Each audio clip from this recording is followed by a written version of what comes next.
அஸ்ஸலாமு அலைக்கும் வரஹ்மத்துல்லாஹி தஆலா பரகாத்துஹு. கண்ணியத்திற்குரிய அல்லாஹ்வின் நல்லடியார்களே, இன்றைய மறுமையின் சிந்தனையில் சஹர் உணவு உண்பதின் சிறப்பு.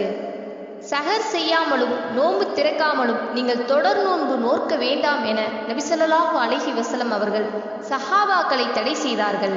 அல்லாஹ்வின் தூதரே, நீங்கள் அப்படி நோன்பு நோற்கின்றீர்களா என சஹாபாக்கள் கேட்டார்கள். நான் உங்களை போன்றல்ல, எனக்கு குடிக்கவும் உணவும் கொடுக்கப்படுகின்றது என்று கூறினார்கள். மேலும் சஹர் உணவை உண்ணுங்கள், நிச்சயமாக சஹர் உணவில் அல்லாஹ்வின் அருள் இருக்கின்றது என்று நபி ஸல்லல்லாஹு அலைஹி வஸல்லம் அவர்கள் கூறினார்கள். மேலும் நமது முஸ்லிம்களின் நோன்புக்கும் வேதம் கொடுக்கப்பட்டவர்களின் நோன்புக்கும் உள்ள வித்தியாசம் சஹர் உணவு உண்பதுதான் என்று நபி ஸல்லல்லாஹு அலைஹி வஸல்லம் அவர்கள் கூறினார்கள். சஹர் உணவு என்பது நோன்பு நோற்பதற்காக இரவின் கடைசி பகுதியில் உண்ணும் உணவாகும். நோன்பு நோற்பவர் இந்த உணவை உண்பது வலியுறுத்தப்பட்ட சுன்னத்தாகும். இதனால் நோன்பாளி நோன்பை சிரமமின்றி நோற்பதற்கும் வாய்ப்புள்ளது. சஹர் செய்யாமலும் நோன்பு திறக்காமலும் தொடர் நோன்பு நோற்பதை நபி ஸல்லல்லாஹு அலைஹி வஸல்லம் அவர்கள் தடை செய்துள்ளார்கள்.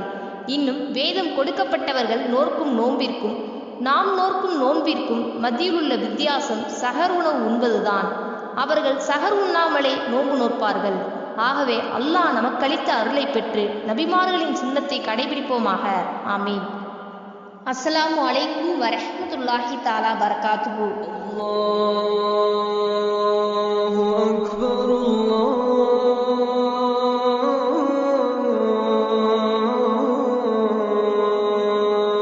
அக்பர்.